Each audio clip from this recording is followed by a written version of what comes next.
हे नमस्ते guys and welcome back to our channel. तो कैसे हैं आप सब। आज हम पढ़ेंगे राम लक्ष्मण परशुराम संवाद। और मैं आपको बता दूं कि हमने क्लास 10th हिंदी का पूरा सिलेबस कंप्लीट कर दिया है। तो अगर आपको मेरी वीडियोस देखना है तो नीचे डिस्क्रिप्शन बॉक्स में क्लास 10th हिंदी और इंग्लिश की भी प्लेलिस्ट अवेलेबल है, उससे भी आप एक्सेस कर सकते हैं। और वीडियो को एंड तक देखिएगा क्योंकि लास्ट में इंपॉर्टेंट क्वेश्चन भी बताया हूँ जो बोर्ड्स में आ सकते हैं। नाथ शंभु धनु भंज निहारा, होइए केहू एक दास तुम्हारा, आए सु कह कहिए किन मोही, सुनी रसाई बोले मुनि कोही, सेवकु सो जो करे सेवकाई, अरि करनी करी करे लड़ाई। इन पंक्तियों में श्री राम परशुराम जी से कह रहे हैं कि हे नाथ, शिव जी के धनुष को तोड़ने की शक्ति तो केवल आपके दास में ही हो सकती है, इसलिए वह आपका कोई दास ही होगा जिसने इस धनुष को तोड़ा है।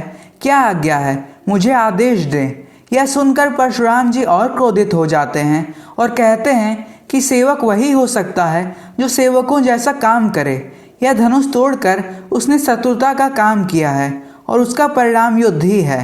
उसने इस धनुष को तोड़कर मुझे युद्ध के लिए ललकारा है, इसलिए वो मेरे सामने आए। सुनहु राम जहि शिव धनु तोरा, सहस बाहु सम सो रिपु मोरा, सो बिलगाओ बिहाई समाजा, ना ता मारे जहि सब राजा। सुनि मुनि बचन लखन मुस्काने, बोले परशुधरे अब माने, बहु धनु तोरी लरिकाई, कबहु न असी रीस कीन्ही गुसाई। यही धनु पर ममता केहू हेतु, सुनी रिसाई यह भृगुकुल केतु। परशुराम जी श्री राम से कहते हैं कि जिसने भी शिव धनुष को तोड़ा है वह राजा सहस्त्रबाहु की तरह मेरा शत्रु है। वह इस स्वयंवर को छोड़कर अलग खड़ा हो जाए, नहीं तो इस दरबार में उपस्थित सारे राजाओं को अपनी जान से हाथ धोना पड़ सकता है। परशुराम के क्रोध से भरे स्वर को सुनकर लक्ष्मण उनका मजाक उड़ाते हुए कहते हैं कि हे मुनिवर, हम बचपन में खेल खेल में कई ऐसे धनुष तोड़ चुके हैं, तब तो आप क्रोधित नहीं हुए, परंतु यह धनुष आपको इतना प्रिय क्यों है जो इसके टूट जाने पर आप इतना क्रोधित हो उठे हैं और जिसने यह धनुष तोड़ा है उससे युद्ध करने के लिए तैयार हो गए हैं। रे नृप बालक काल बस बोलत तो ही न सभार, धनु सम त्रिपुरारी धनु विदित सकल संसार। परशुराम जी कहते हैं, हे राजपुत्र, तुम काल के वश में हो, अर्थात तुम में अहंकार समाया हुआ है और इसी कारणवश तुम्हें यह नहीं पता चल रहा है कि तुम क्या बोल रहे हो। क्या तुम्हें बचपन में तोड़े गए धनुष एवं शिव धनुष के इस धनुष में कोई अंतर नहीं दिख रहा है। लखन कहा हंसी हमरे जाना, सुनहु देव सब धनुष समाना, का क्षति लाभ जून धनु तोरे, देख राम नयन के भोरे, छुअत टूट रघुपति न दोसु, मुनि बिनु काज करिए कतरोसु। परशुराम की बात सुनने के बाद लक्ष्मण मुस्कुराते हुए व्यंग पूर्वक कहते हैं कि हमें तो सारे धनुष एक जैसे ही दिखाई देते हैं, किसी में कोई फर्क नजर नहीं आता है। फिर इस पुराने धनुष के टूट जाने पर ऐसी क्या आफत आ गई जो आप इतना क्रोधित हो उठे हैं। जब लक्ष्मण परशुराम जी से यह बात कह रहे थे तब उन्हें श्री राम तिरछी आंखों से चुप रहने का इशारा कर रहे थे। आगे लक्ष्मण कहते हैं, इस धनुष के टूटने में श्री राम का कोई दोष नहीं है, क्योंकि इस धनुष को श्री राम ने केवल छुआ मात्र ही था और यह टूट गया। आप व्यर्थ में ही इतना क्रोधित हो रहे हैं। बोले चीते परशु की ओरा, रे सट से नहीं सुभाव न मोरा, बालकु बोली बधो नहीं तो ही, केवल मुनि जड़ जा नहीं मोही, बाल ब्रह्मचारी अति कोही, विश्व विदित क्षत्रिय कुल द्रोही, भुजबल भूमि भूप बिन कीन्ही, विपुल बार मही देव दीन्ही, सहस बाहु भुज छेद निहारा, परसु बोलकु मही पुकुमारा। परशुराम लक्ष्मण जी की इन व्यंग से भरी बातों को सुनकर और भी ज्यादा क्रोधित हो जाते हैं। वे अपने फरसे की तरफ देखते हुए बोलते हैं कि हे मूर्ख लक्ष्मण, लगता है तुझे मेरे व्यक्तित्व के बारे में नहीं पता। मैं अभी तक बालक समझकर तुझे क्षमा कर रहा था, परंतु तू मुझे एक साधारण मुनि समझ बैठा है। मैं बचपन से ही ब्रह्मचारी हूँ, सारा संसार मेरे क्रोध को अच्छी तरह से पहचानता है। मैं क्षत्रियों का सबसे बड़ा शत्रु हूँ। अपने बाजुओं के बल पर मैंने कई बार इस पृथ्वी से क्षत्रियों का सर्वनाश किया है और इस पृथ्वी को जीतकर ब्राह्मणों को दान में दिया है। इसलिए हे राजकुमार लक्ष्मण, मेरे फरसे को तुम ध्यान से देख लो। यही वह फरसा है जिससे मैंने सहस्त्रबाहु का संहार किया था। मातु पिता ही जनी सोच बस, करसी महिष किशोर, गर्भन के अर्भक दलन परशु मोर अति घोर। परशुराम लक्ष्मण जी से कहते हैं, हे राजकुमार बालक, तुम मुझसे भिड़कर अपने माता पिता को चिंता में मत डालो, अर्थात अपनी मृत्यु को न्योता मत दो। मेरे हाथ में वही फरसा है जिसकी गर्जना सुनकर गर्भ में पल रहे बच्चों का भी नाश हो जाता है। बिहसी लखनऊ बोले मृदुबानी, अहो मुनीसु महाभटमानी।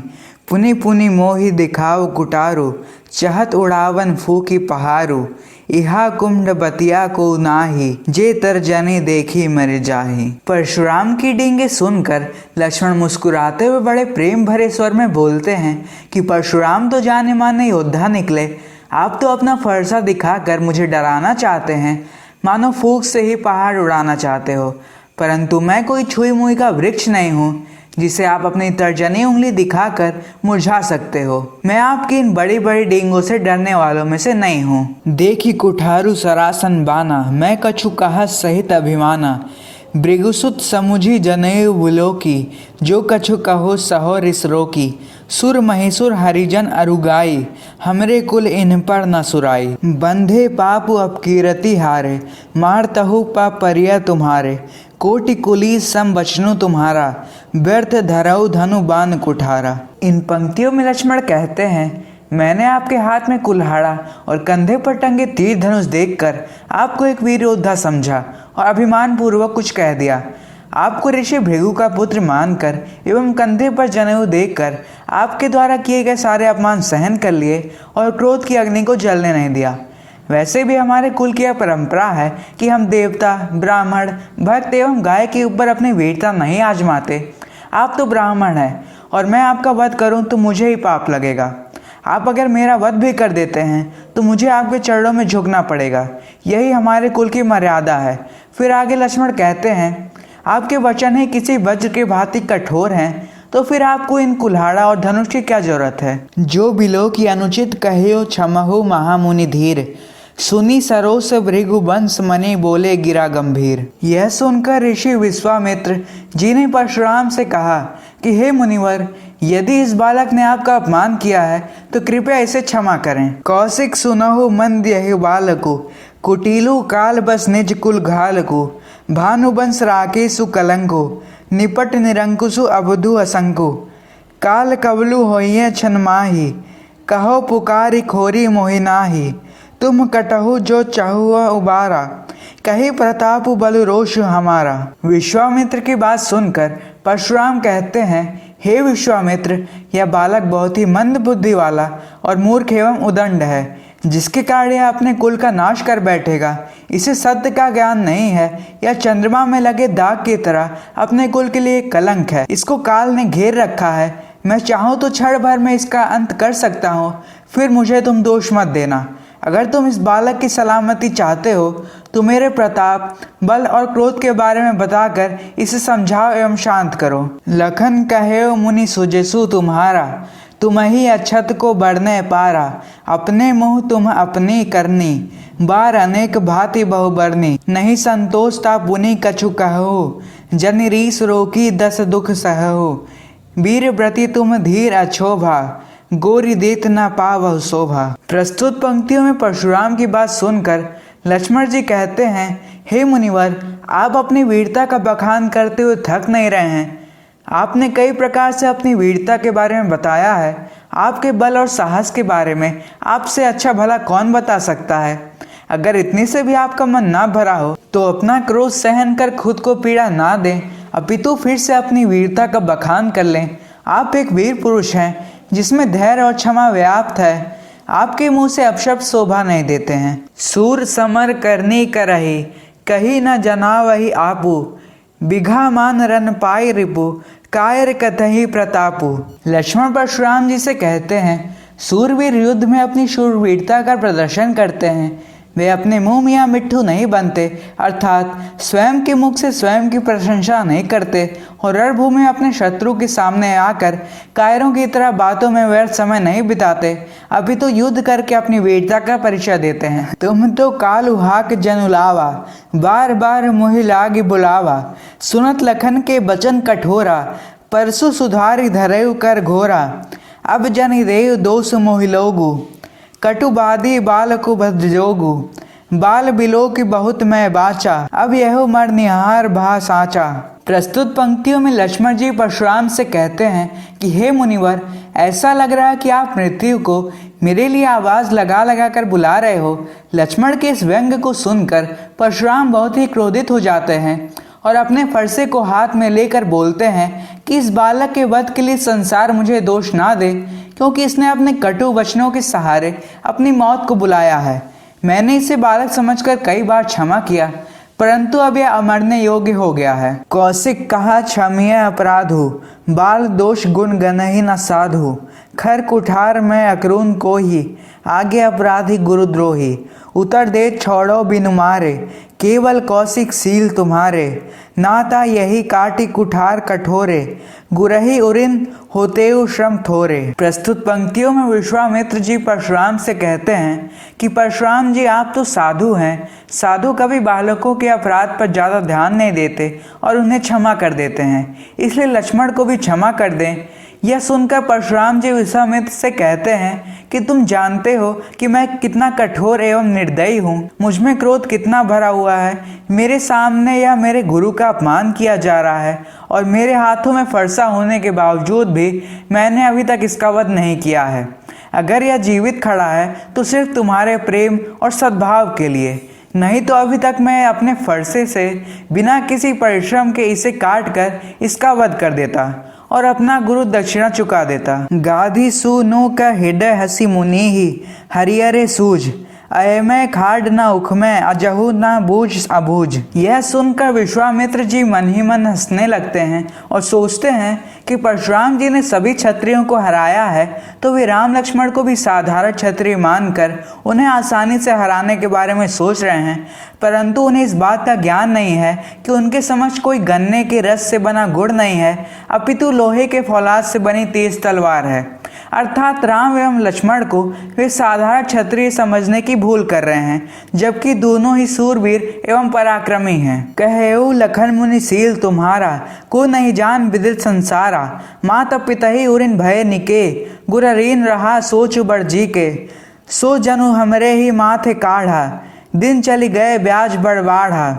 अब अनिया व हरिया बोली, तुरंत देव मैं खैली खोली। लक्ष्मण परशुराम जी से कहते हैं, हे मुनिवर, आपके शील स्वभाव से पूरा संसार भली भांति परिचित है। आप अपने माता पिता के कर्ज से पूरी तरह मुक्त हो चुके हैं, परंतु अभी तक आपके ऊपर गुरु ऋण बाकी बचा हुआ है, जिसे आप जल्द से जल्द उतारना चाहते हैं और इसी कारण आप मेरा वध करने पर तुले हुए हैं। यह ठीक भी है, क्योंकि बहुत दिन हो चुके हैं। अब तक तो आपके ऊपर गुरु ऋण बहुत ज़्यादा बढ़ चुका होगा, तो फिर देर करने की ज़रूरत नहीं है।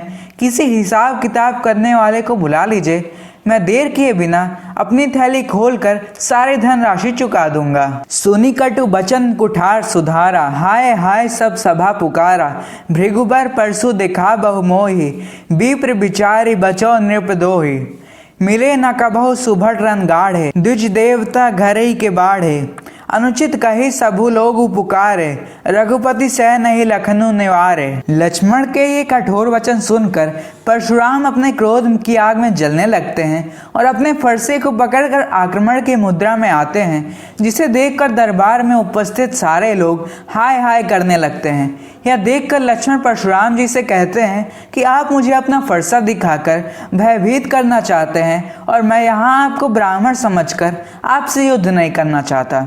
ऐसा प्रतीत होता है मानो आपका अभी तक युद्ध भूमि में किसी पराक्रमी से पाला नहीं पड़ा, इसलिए आप अपने आप को बहुत सूरवीर समझ रहे हैं। यह बात सुनकर दरबार में उपस्थित सारे लोग अनुचित कहने लगते हैं और श्री राम अपनी आंखों के इशारे से लक्ष्मण जी को चुप रहने का इशारा करते हैं। लखन उतर आहुति सरीस, भृगुबर कोपि कृसानु, बढ़त देखी जल सम वचन, बोले रघुकुल भानु। इस प्रकार लक्ष्मण द्वारा कहा गया प्रत्येक वचन आग में घी डालने की आहुति के समान था और परशुराम जी को अत्यंत क्रोधित होते देखकर श्री राम ने अपने शीतल वचनों से उनकी क्रोध अग्नि को शांत किया। सो गाइस, मुझे उम्मीद है चैप्टर भी आपको अच्छे से समझ आ गया होगा।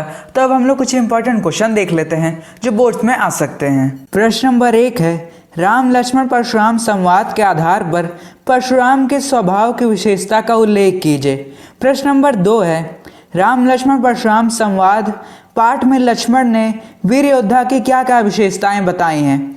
सो गाइज, ये जो क्वेश्चन है ये बहुत ही ज़्यादा इंपॉर्टेंट है, कई बार ये क्वेश्चन पूछा गया है, तो इस क्वेश्चन को आप ज़रूर तैयार कर लीजिएगा। तो अगर आपको वीडियो पसंद आई हो तो वीडियो को लाइक करने के साथ साथ चैनल को सब्सक्राइब ज़रूर कर लीजिएगा, क्योंकि वीडियोज़ बनाने में बहुत ही मेहनत लगती है। मिलते हैं नेक्स्ट वीडियो में, तब तक के लिए गुड बाय।